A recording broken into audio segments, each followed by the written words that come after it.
Nyelabo tehinya samelai khobor ko. Koila ghotala mamlare CGO complex te tehin setera kanai Abhishek Banerjee ren ora era Rujira Banerjee. Badaitena katha kana nuwa marang Abhishek Banerjee ten ko settlen tahe kana jaha okto Abhishek Banerjee ora re bai tahelena un okto ge kuli kupli lagite settlen tahena ko atte he Rujira Banerjee ED office ते मेंदो CGO complex ते सेटरा कनाय नुआ Marang RD आयमादा उनिदो Delhi ते को तोलोप लेदे मेनखान personal issue खातिर ते उनिदो बांगे shutter दाड़िया कदा से आजा मेन जे कोलकाता रे हेज काते जुदी कुली कुपली दाड़िया को एनखान उनिदो सेटर आय आर ते हे 11 बजा ओक्ते उनिदो CGO कॉम्प्लेक्स ते सेटरा कनाय EDया कुकली देना तेला एम बाबते कोयला घोटाला मामला बाबत आबो नेला कदा 2021 रे जहां विधानसभा बाचनाव दाड़ाय कान ताहेना उना मारांग खनके नुआ बाबते दो वेस्ट बेंगल पोनत दो हुलो चमकावलेन ताहे काना इने तायो मिटांग पॉलिटिकल नेता को होले कुआ आर उनका के नुआ घटन साव जोपरा आकान रुजिरा बैनर्जी होले देया को मेनखान उनी दो बांगे सेटललेन ताहे काना दिल्ली ते आर आजा मेन ताहे काना जे कोलकाता रे जुदी को होया एनखान उनी दो सेटेर आय आर तेहे सीजीओ कॉम्प्लेक्स ते सिटी इडी ठेने सेटेरा काना रुजिरा बैनर्जी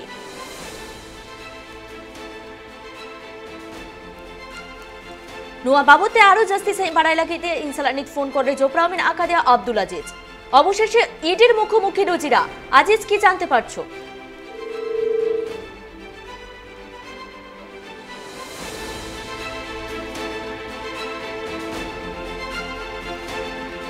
टेक्निकल इशू खातिर जोपरा बांग गानले ना मेनखान जहां लेखा बाड़ाई नामक काना जे कोयला घोटाला मामला रे सीजीओ कॉम्प्लेक्स ते हिंग सेटेरा कानाय रुजिरा बैनर्जी आर ओंडेया इडिया कुली कुपली देना तेलाई एमो काना बाड़ाइतेना कथा काना नुआ मारंग आयमा धाव को होले देया दिल्ली ते मेनखान उनिया पर्सनल इशू खातिर ते उनी दो बांगे सेटर दाड़िया कादा आर तेहेन 11 बजा ओक्ते उनी दो सीजीओ कॉम्प्लेक्स ते सेटरा कानाय आरो दूसरा धाव नुआ बाबते जस्ती से बाड़ाई लागिते আজিজ ঠেনবন চালা আজিজ অবশেষে ইডির মুখোমুখি রুজিরা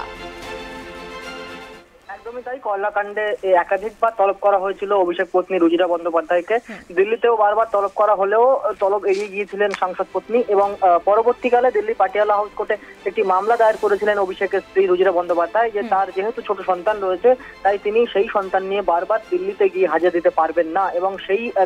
যে আবেদন রুজিরা বন্দ্যোপাধ্যায় করেছিলেন সেই আবেদনে কিন্তু সাড়া দিয়েছিল আদালত এবং সেই মতোই ইডিকে নির্দেশ দেওয়া হয়েছিল যে যদি জিজ্ঞাসাবাদের প্রয়োজন হয় তাহলে তাকে যেন কলকাতাতেই জিজ্ঞাসাবাদ করা হয় এবং সেই মতো বৃহস্পতিবার তাকে ডেকে পাঠানো হয়েছিল এবং বৃহস্পতিবার সকাল 11:15 নাগাদ অভিষেক বন্দ্যোপাধ্যায়ের স্ত্রী রুজিরা বন্দ্যোপাধ্যায় সিজিও কমপ্লেক্সে ইডির দফতরে নিজের সন্তানকে কোলে নিয়ে ঢুকেছেন এবং সকাল থেকে আমরা যেমনটা সিজিও কমপ্লেক্সের চত্বরে দেখতে পেয়েছি কড়া নিরাপত্তার একদম 68 নিরাপত্তায় ঘিরে ফেলেছিল পুলিশ প্রশাসন এবং শুধুমাত্র তাই নয় সিজিও কমপ্লেক্সের যে মেন গেট সেই মেন গেটও কিন্তু বন্ধ করে দেওয়া হয়েছে পাশাপাশি কমপ্লেক্সের ভিতরে যে কর্মচারীরা ঢুকছেন যারা কর্মীরা ঢুকছেন তাদের প্রত্যেককেই কিন্তু আই কার্ড শো করতে হচ্ছে তারপরে তারা ভেতরে ঢুকতে পারছেন এবং তোমাকে বলবো যে কিছুদিন আগেই কিন্তু যেদিন অভিষেক বন্দ্যোপাধ্যায় ত্রিপুরাতে নিজের দলীয় কর্মসূচিতে যোগ দিতে বেরিয়েছিলেন ঠিক তখনই কিন্তু 8 সদস্যের একটি সিবিআই দল তারা অভিষেক বন্দ্যোপাধ্যায়ের বাড়ি 188 হরিশ চ্যাটার্জি স্ট্রিট শান্তিনিকেতন সেখানে প্রবেশ করেছিল সেখানে অভিষেক বন্দ্যোপাধ্যায়ের স্ত্রীকে জিজ্ঞাসাবাদ করেছিল সিবিআই এবং সেখান থেকে যেমনটা জানা যাচ্ছে যে কয়লা পাচার কাণ্ডে আর্থিক যে লেনদেন হয়েছিল সেই সংক্রান্ত তদন্তে দুটি ব্যাংক অ্যাকাউন্টের খোঁজ পাওয়া গিয়েছে এবং সেই ব্যাংক অ্যাকাউন্টের সঙ্গে রুজিরা বন্দ্যোপাধ্যায় এবং তার বোন মেনকা গম্ভীরের যোগ রয়েছে বলে সিবিআই সূত্রের দাবি এবং সেই কারণেই কিন্তু এই লেনদেন সংক্রান্ত তথ্য জানতেই তলব করা হয়েছে রুজিরাকে এবং কয়েকদিন আগেই যেমনটা তোমাকে বলছিলাম যে বেশ কয়েক ঘন্টা রুজিরা বন্দ্যোপাধ্যায়কে তার বাড়িতে গিয়ে জিজ্ঞাসাবাদ করেছিল সিবিআই এবং দিল্লিতেও তাকে জিজ্ঞাসাবাদের জন্য 5 সদস্যের টিম তৈরি করা হয়েছিল এবং ইডির যে অ্যাডিশনাল ডিরেক্টর সহ উচ্চ পদস্থ যে আধিকারিকরা রয়েছেন সেই টিমে এবং এর আগেও এই টিম ও সাংসদ অভিষেক বন্দ্যোপাধ্যায়কে জিজ্ঞাসাবাদ করেছিলেন এবার সেই টিম কিন্তু এসে পৌঁছেছে দিল্লি থেকে একদম সরাসরি কলকাতাতে অর্থাৎ দিল্লিতে জিজ্ঞাসাবাদের জন্য যে টিম তৈরি করা হয়েছিল সেই টিম কিন্তু ইতিমধ্যেই কলকাতায় এসে পৌঁছেছে এবং তারাই কিন্তু এখন রুজিরা বন্দ্যোপাধ্যায়কে জিজ্ঞাসাবাদ করবেন এই যে ব্যাংক লেনদেন হয়েছে সেই যে ব্যাংক অ্যাকাউন্টের খোঁজ পাওয়া গেছে সেখানে এবং পাশাপাশি এদিন সকাল থেকে কিন্তু সিজিও কমপ্লেক্সের বাইরে মোতায়েন রয়েছে বিশাল পুলিশ বাহিনী, চারিপাশে ব্যারিকেড করে দেওয়া হয়েছে। দপ্তরের যে কর্মী রয়েছেন তাদেরকে আই কার্ড দেখে প্রবেশ করতে হচ্ছে এবং আদালতের তরফে যে নির্দেশ দেওয়া হয়েছিল যাতে নিরাপত্তা নিশ্চিত করা হয় সেই নিরাপত্তার ব্যাপারটাও কিন্তু প্রশাসন একেবারে নিখুঁত রাখার চেষ্টা করেছে, সেই মতো কোনো রকম খামতি রাখা হচ্ছে না। বেলা 12টার সময় আসার কথা থাকলেও তার অনেকটাই আগে কিন্তু রুজিরা বন্দ্যোপাধ্যায় এসে পৌঁছে গিয়েছেন একদম নিজের সন্তান কোলে। এবং পাশাপাশি সেই সময় মুখ্যমন্ত্রী মমতা বন্দ্যোপাধ্যায় আগেই অভিষেক কন্যা আজিনাকে নিয়ে বেরিয়ে এসেছিলেন গত বছর, যখন একেবারে তোমার মনে থাকবে যে বিধানসভা নির্বাচনের ঠিক আগেই অভিষেক বন্দ্যোপাধ্যায়ের বাড়ি শান্তিনিকেতনে হানা দিয়েছিল সিবিআই, এবং তখনই যেদিন সিবিআই তার বাড়িতে যায় তার কিছুক্ষণ আগেই মমতা বন্দ্যোপাধ্যায় শান্তিনিকেতনে পৌঁছেছিলেন এবং অভিষেক বন্দ্যোপাধ্যায়ের যে মেয়ে অর্থাৎ অভিষেক বন্দ্যোপাধ্যায়ের মেয়েকে নিয়ে মুখ্যমন্ত্রী বেরিয়ে আসেন আজিনাকে নিয়ে, এবং তারপর সেখানে গিয়ে জিজ্ঞাসাবাদ করা হয়। এবং পরবর্তীকালে গত বছর অর্থাৎ একদম বিধানসভা নির্বাচনের আগে মার্চ মাসে অভিষেক বন্দ্যোপাধ্যায়ের শালিকা এবং রুজিরা বন্দ্যোপাধ্যায়ের বোন মেনকা গম্ভীর তাকেও কিন্তু সিবিআই জিজ্ঞাসাবাদ করেছিল, এবং যে দুটি ব্যাংক অ্যাকাউন্টের খোঁজ পাওয়া গিয়েছে বলে আমরা সিবিআই সূত্রে জানতে পারছি, সেই দুটি ব্যাংক অ্যাকাউন্টে রুজিরা বন্দ্যোপাধ্যায়ের সঙ্গে সঙ্গে মেনকা গম্ভীর অর্থাৎ রুজিরা বন্দ্যোপাধ্যায়ের বোন অভিষেক বন্দ্যোপাধ্যায়ের শালিকা তারও সংযোগ রয়েছে বলেই মনে করছে ইডি বা সিবিআই এর আধিকারিকরা, এবং সেই জন্যই কিন্তু এই জিজ্ঞাসাবাদ। এবং আপাতত 8 ঘন্টা মতো সময় অতিক্রান্ত হয়েছে। জিজ্ঞাসাবাদ ইতিমধ্যেই শুরু হয়েছে। 5 সদস্যের একটি টিম, যে টিম তৈরি করা হয়েছিল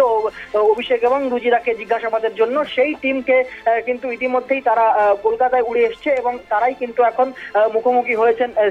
তাদের মুখোমুখি হয়েছেন অভিষেক বন্দ্যোপাধ্যায়ের স্ত্রী। এবং এই জিজ্ঞাসাবাদে কি কি তথ্য উঠে আসে সেই দিকে অবশ্যই আমরা নজর রাখছি। এবং গুরুত্বপূর্ণ তথ্য, এই যে কয়লা পাচার কাণ্ড, এর যে মূল পান্ডা অরূপ মাঝি ওরফে লালা, সেই লালাকে জিজ্ঞাসাবাদ করে লালার অফিসে তল্লাশি করে সিবিআই আধিকারিকরা দুটি ব্যাংক অ্যাকাউন্টের খোঁজ পেয়েছে, যে দুটি ব্যাংক অ্যাকাউন্ট বিদেশি ব্যাংক অ্যাকাউন্ট বলে মনে করা হচ্ছে। এবং এই যে কয়লা পাচার কাণ্ডের যে যাবতীয় যে লেনদেন, সেই লেনদেন কিন্তু এই ব্যাংক অ্যাকাউন্ট মারফত হয়েছে বলেও সিবিআই সূত্রের দাবি। এবং সেই জন্যই বারবার করে অভিষেক বন্দ্যোপাধ্যায় এবং রুজিরা বন্দ্যোপাধ্যায়কে জিজ্ঞাসাবাদ করা হচ্ছে। এবং যদিও এর মধ্যেও কিন্তু রাজনৈতিক ষড়যন্ত্র দেখছে তৃণমূল কংগ্রেস, এবং তৃণমূল কংগ্রেসের সাংসদ ডক্টর শান্তনু সেন যেমনটা জানাচ্ছেন যে শুধুমাত্র রাজনৈতিক উদ্দেশ্য প্রণীত ভাবেই তৃণমূল কংগ্রেস এবং তৃণমূল কংগ্রেসের সেকেন্ড ইন কমান্ড বর্তমানে বলা যায় অভিষেক বন্দ্যোপাধ্যায়কে, তাদেরকে হ্যারাস করার জন্যই কিন্তু বারবার করে কেন্দ্রীয় সরকার বিজেপি তারা তাদের যে সেন্ট্রাল এজেন্সিস রয়েছে সেই এজেন্সিস দিয়ে কিন্তু বারবার করে তৃণমূল কংগ্রেসকে দমানোর চেষ্টা করছে। তারা নির্বাচনে গণতান্ত্রিক উপায়ে তৃণমূল কংগ্রেসের কাছে পরাস্ত হয়েছে, এবং সেই কারণেই কিন্তু বারবার করেই এই যে কেন্দ্রীয় যে সংস্থাগুলি রয়েছে সেই সংস্থাগুলি তারা বারবার করে তৃণমূল কংগ্রেসকে টার্গেট করা হচ্ছে। তৃণমূল কংগ্রেসের যারা উচ্চপদস্থ যে নেতারা রয়েছে তাদেরকে বারবার করে রাজনৈতিক উদ্দেশ্য প্রণীত ভাবেই তাদেরকে হ্যারেস করা হচ্ছে বলেই কিন্তু তৃণমূল কংগ্রেসের তরফ থেকে জানানো হচ্ছে। এবং আরো একটি গুরুত্বপূর্ণ বিষয় যেটা নিয়ে ইতিমধ্যে বিভিন্ন মহলে প্রশ্ন উঠেছে যে সিবিআই কিন্তু এই তদন্ত ভার নিয়েছিল গত বছর মার্চ মাসে, এবং গত বছর মার্চ মাস থেকে এই বছর এখনো পর্যন্ত জুন মাস শেষ হতে চললো, প্রায় 1.5 বছর সময় অতিক্রান্ত, এখনো কিন্তু সিবিআই একটা প্রপার ওয়েতে চার্জশিট বা কোন রকম প্রমাণ কিন্তু এখনো পর্যন্ত দিতে পারেনি। এটাই কিন্তু প্রশ্ন উঠছে, তাহলে কি সিবিআই শুধুমাত্র উদ্দেশ্য প্রণীত ভাবে এই কাজ করে, বা বিজেপি কি তাদের উদ্দেশ্য প্রণীত ভাবে বা রাজনৈতিক ভাবে তারা তৃণমূল কংগ্রেসকে যখন হারাতে পারছে না সেই জন্যই কি বারবার করে হ্যারাস করা হচ্ছে? এই প্রশ্ন কিন্তু ইতিমধ্যে বিভিন্ন মহলে উঠতে শুরু করেছে, এবং এই নিয়ে তৃণমূল কংগ্রেসের নেতা নেতৃত্ব সরব হচ্ছেন। যদিও বিজেপির তরফ থেকে যেমনটা জানানো হচ্ছে যে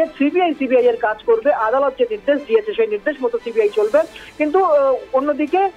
তৃণমূল কংগ্রেস কিন্তু এটার মধ্যে অবশ্যই রাজনৈতিক ষড়যন্ত্র দেখছে এবং সেই মতোই কিন্তু আক্রমণ সানিয়ে যাচ্ছে। এবং আমরা যদি পাল্টা দেখি তাহলে 1.5 বছর অতিক্রান্ত, এখনো কিন্তু সিবিআই নিষ্ক্রিয়, যেখানেই ছিল সেই তরিতেই কিন্তু সিবিআই এর নৌকো রয়েছে, এখনো পর্যন্ত কিন্তু তারা বৈতরণী পার করতে পারেনি। সুতরাং সব মিলিয়ে একদিকে সিবিআই এর ভূমিকা নিয়ে প্রশ্ন উঠছে, পাশাপাশি বিজেপি